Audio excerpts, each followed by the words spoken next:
Good morning, I'm Michael from Monster Gaming, and if you enjoy the video, please like and subscribe. So today I'm looking at Dungeons & Dragons Adventurer number 14, which thankfully doesn't come with any dice and instead comes with these push-out two-dimensional characters. We've got a Displacer Beast, a Ghoul, and a Dragonborn Barbarian, and I want to say, was that Gnome? Yeah, Gnomish Bard. So they'd already done some little plastic 2D ones for the earlier pre-generated characters. I guess as the more pre-generated characters we get, the more of these they're going to do. But nice. Thankfully, no dice. I'll put them together at the end. So here's the magazine. So opening it up, we've got environment using items and objects, challenge ratings in single encounters, cursed items. And then for character creation, we've got downtime activities and creating a backstory, the soldier background. For lore, we have planes of existence and spirits. And then the encounter adventure is the Haunted Tome of the Dragon Slayer, Part 1. I actually quite like this one. I hope Part 2 is just as good. The previous two-part quest, Dreadnought Mine, I think was a bit underwhelming. This one seems much better so far. So, environment. So, got a couple of pages here talking about how to use the objects in your environment when either battling monsters or just generally moving around and doing stuff. Talks about how much resistance an object can take before it breaks, and what items you can use in combat, how you can use them, and it has a couple of like nifty little things. I always liken it to when you're playing a game and there's a red barrel and you shoot the red barrel and it explodes. I always think objects should be littered around the landscape for players to use to get out of situations. Moving on. Challenge ratings, I think it's explained really well. I do think challenge ratings is explained well in the Dungeon Master's Guide anyway, but again, as always, this just breaks it down into even more digestible chunks. So it's quite good.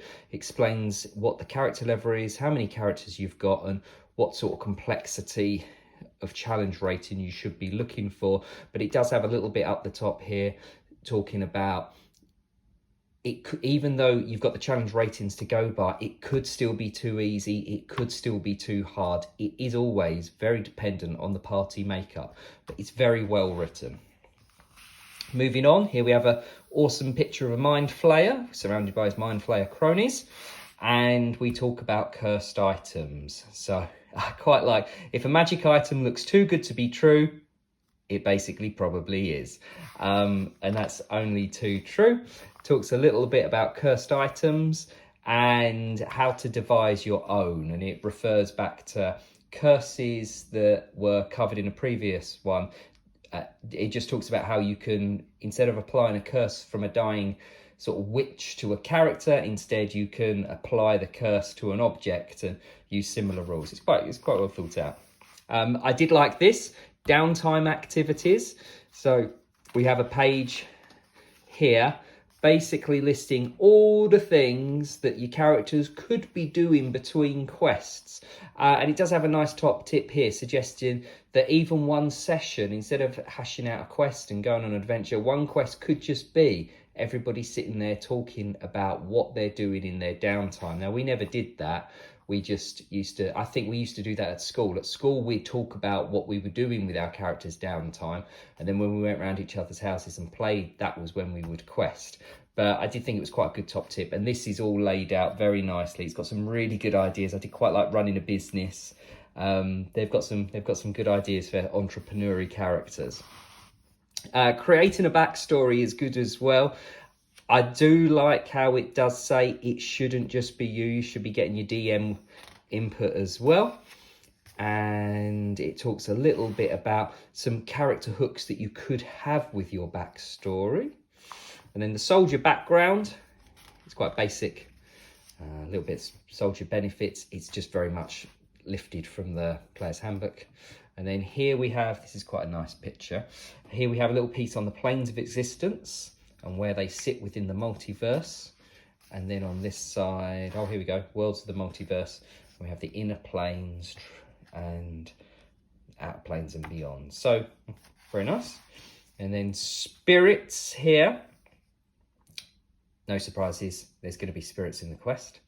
So spirits here, it basically talks about how the undead can haunt locations and some of the mechanisms and reasons for why they haunt. I actually think it's really nicely laid out. We have a piece here on the Banshee, comes with a tactical tip, and then over the page we've got more tactical tips. So we've got ghosts with a tactical tip, spectres with a tactical tip, shadows with a tactical tip, wraith with a tactical tip. And I really like it. It breaks down really nicely these 5 principal styles of undead ethereal characters, monsters that the players might go up against. It's not laid out very, very nicely. And actually, I think there's more than one of them in the quest over here. So this is the Haunted Tomb of the Dragon Slayer. It talks about it's an extended quest. It takes place over 2 issues. I have the other one. I've not read it yet though. But at first glance, it plays great. So they're still in the hamlet from the previous issue. And while they're at the hamlet, they realise that the map that they got at the issue before that is nearby. The location that they can search isn't too far. There's also an alternate adventure hook where if they don't look like they're going to go searching for the treasure, or they never got the map in the previous encounter, that there's wailing going on in the woods, and the wounded halfling says, please go check it out for me because I can't police the town and check out the woods. So nice beginning to the encounter. Here's a little copy of the map that comes with it. I think it's laid out quite nicely. Took me a minute to realise that this isn't leading off to the next issue. This is actually a path that comes down from up here. So it's basically a burial mound underneath a giant old tree, and there's 2 alternate ways in. It's nice, it's good.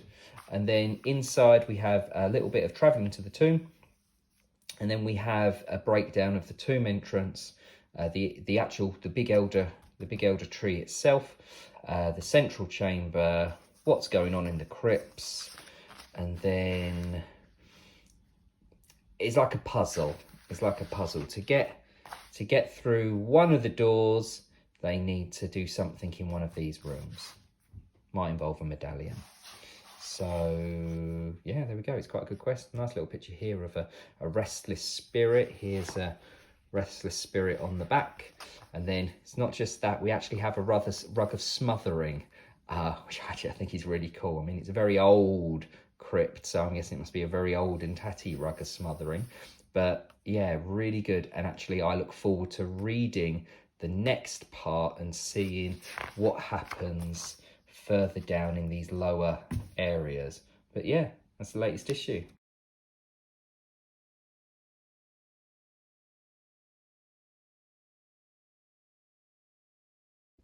I forgot I was going to bust these out as well. So Displace the Beast. So Displace the Beast. I mean, the art is very good on them.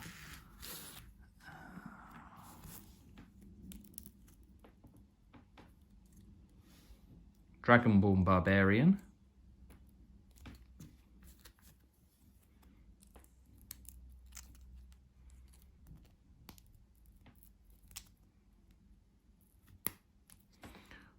Ghoul.